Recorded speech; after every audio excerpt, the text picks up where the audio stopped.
원룸의 장점은 그냥 집에 나 혼자 있는 거? 안녕하세요.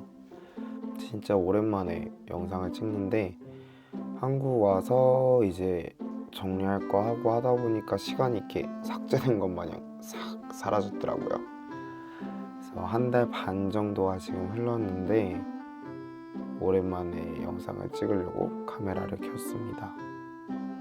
뭘 찍을까 하다가 제가 워홀 중반 때부터 영상을 찍기 시작해서 초반 관련된 영상이 하나도 없더라고요.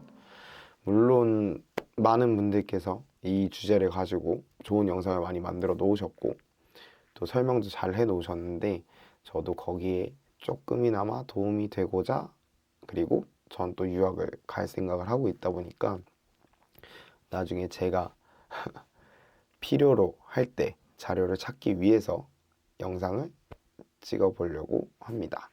그래서 초반, 워홀 초반의 내용이라고 한다면 준비 과정부터 시작해서 뭐 집계야, 핸드폰, 뭐 통장, 뭐 여러 가지가 있을 텐데 그중에서 뭘 할까 하다가 제가 지금 여기 있는 제 개인 작업실을 며칠 전에 계약을 했어요.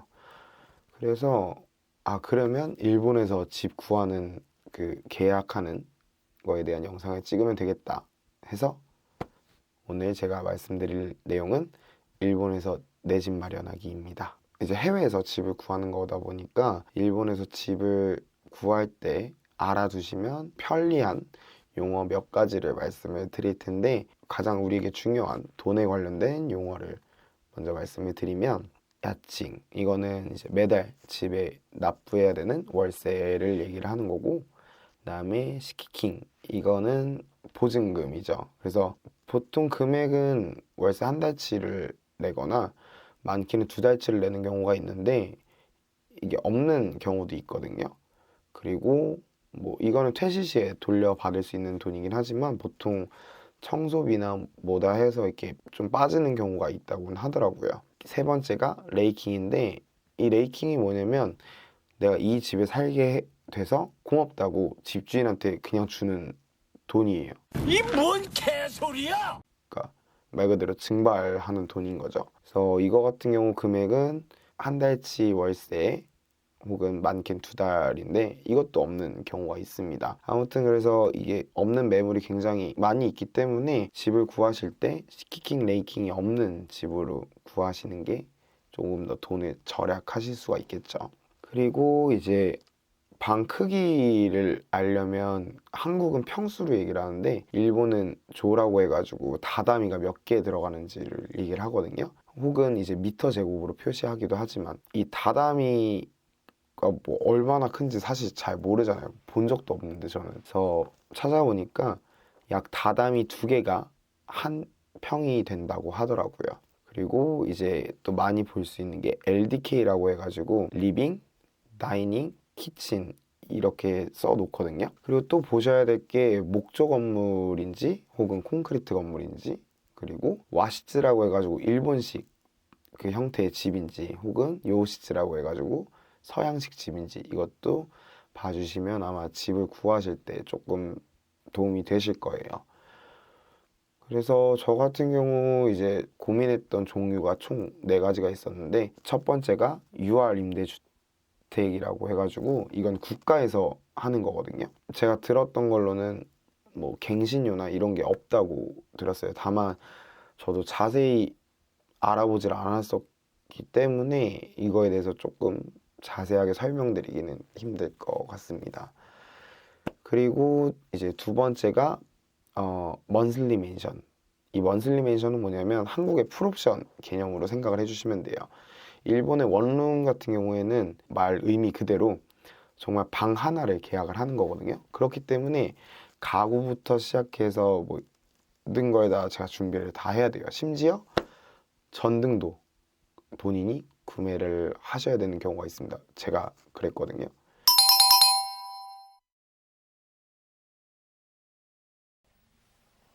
와우. 그러다 보니까 이제 이 먼슬리 멘션의 장점은 들어갈 때 가구랑 뭐 여러 가지가 다 구비가 돼 있으니까 제가 신경을 안 써도 된다는 거. 그게 퇴실 시에도 제가 처리할 필요가 없기 때문에 편하지만 이게 월세가 조금 더 비싸기 때문에 어쨌든 저는 1년이라는 시간에 있는 거였지만 그래도 최대한 아낄 수 있는 걸 생각을 해서 그냥 먼슬리 맨션은 포기를 했습니다. 그래서 저는 결국에는 쉐어하우스랑 원룸을 굉장히 많이 고민을 했었거든요. 쉐어하우스 같은 경우에는 아무래도 좀 여러 가지 장점이 떠오르더라고요. 뭐 어쨌든 간에 집에 들어갔을 때 사람들이 있다 보니까 조금 덜 외롭겠다도 있었고 또 친구를 만들기도 용이할 거고 그러다 보면 이제 처음 가는 거니까 정보 수집이나 이런 게 조금 더 빠르지 않을까라는 생각도 했었거든요. 또 이 쉐어하우스 같은 경우에는 월세에 공과금이 아예 다 포함이 돼 있다 보니까 더 신경 쓸 건 없겠다라는 생각을 했는데 단점으로 생각을 한 게 뭐냐면 화장실이나 욕실이나 뭐 부엌이나 다 공용 공간을 써야 되는데 내가 정말 바쁠 때 이거를 바로 쓸 수 없는 경우도 생길 거고 또 어쨌든 집 하나의 공간을 나눈 거기 때문에 소음이나 이런 거에 대해서 신경을 써야 될 텐데 그러다 보면 100%내 개인적인 생활을 하기가 좀 힘들 수도 있겠구나 라는 생각을 하게 돼서 아무래도 그 개인 생활 자체랑 방음에 중점을 두게 되다 보니까 그냥 원룸으로 선택을 하게 됐습니다. 그래서 원룸의 장점은 그냥 집에 나 혼자 있는 거. 저 같은 경우는 혼자 있는 걸 하다 보니까 아무래도 그냥 원룸에 살아서 굉장히 만족을 했거든요. 뭐 다른 사람 신경도 안 써도 되고 어쨌든 내 개인 공간이 생긴 거다 보니까.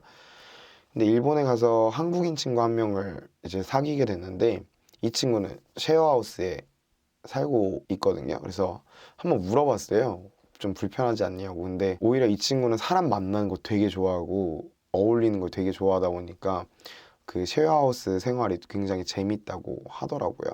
그래서 뭐 그런 부분을 좀 더 중요하게 생각하시는 분들이라면 아무래도 이제 쉐어하우스 생활이 조금 더 좋으시지 않을까라는 생각을 합니다. 이제 원룸을 이제 생각을 하고 이제 집을 처음에 알아볼 때 선형부동산이 굉장히 많이 이야기가 나오더라고요.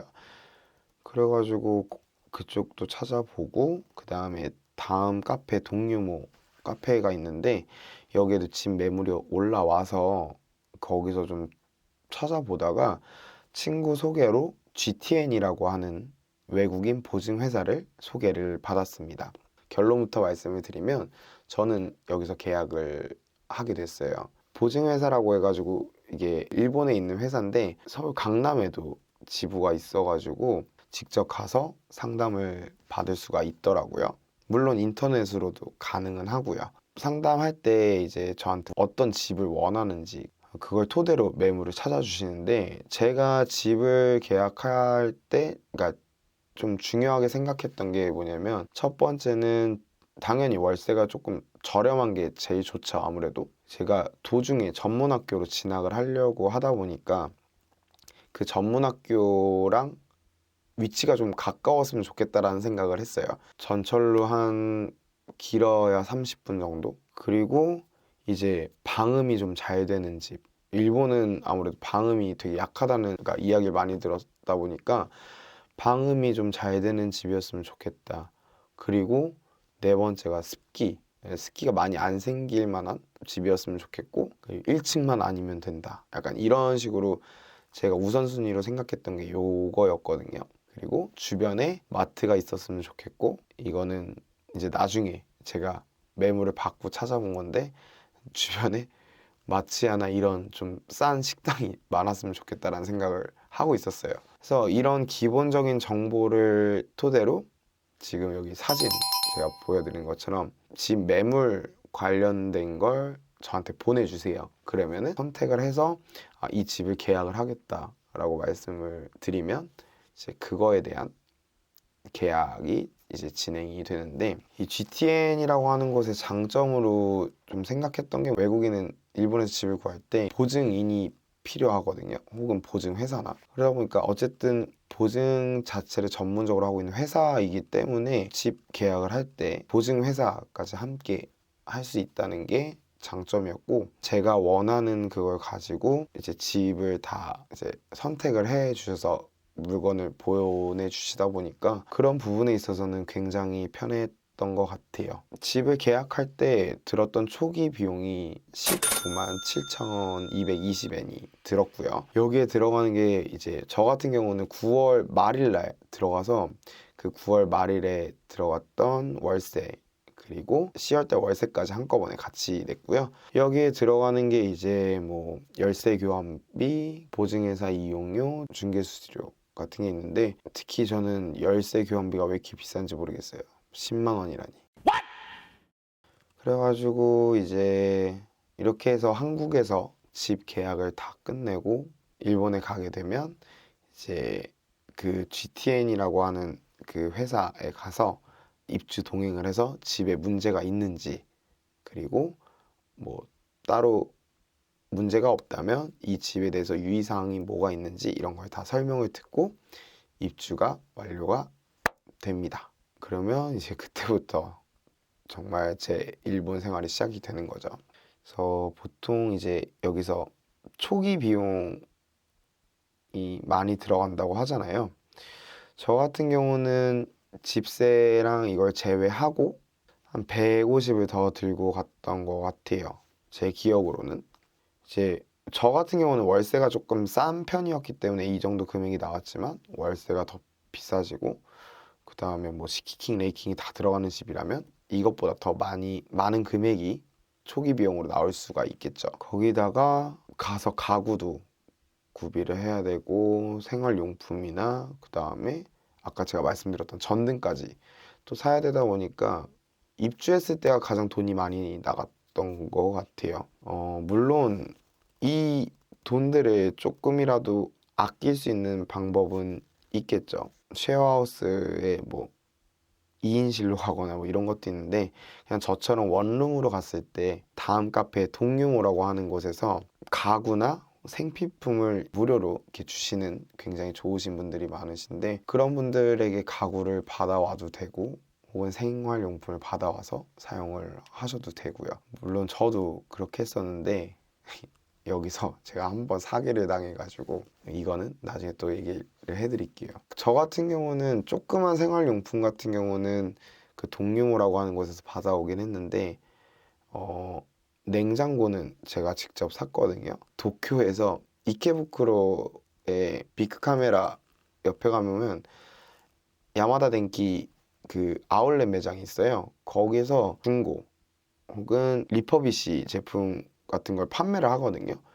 이게 또 가격이 천차만별로 차이가 나기 때문에 똑같은 제품이라도, 그래서 저는 거기서 이제 조금 제일 저렴한 냉장고를 이렇게 사와서 돈을 조금 절약을 했었습니다. 저 같은 경우는 또 가서 아르바이트도 바로 직접 구해가지고 그렇게 생활하긴 했지만, 어쨌든 사람이 어떤 일이 생길지 모르기 때문에 그거에 대한 대비책으로 초기 비용은 여유롭게 좀 더 많은 돈을 챙겨 가시는 게 좋지 않을까 싶습니다. 그래서 이제 집 구하기 관련된 영상은 여기까지고요. 좀 두서없이 말씀드려서 죄송합니다. 그래도 영상을 보시고 조금 더 집을 구하시거나 생활을 시작하시는데 도움이 됐으면 좋겠어요. 집 관련돼서 궁금하신 점이 있으시다면 댓글 달아주시면 또 제가 아는 선에서 댓글 남겨드리겠고요.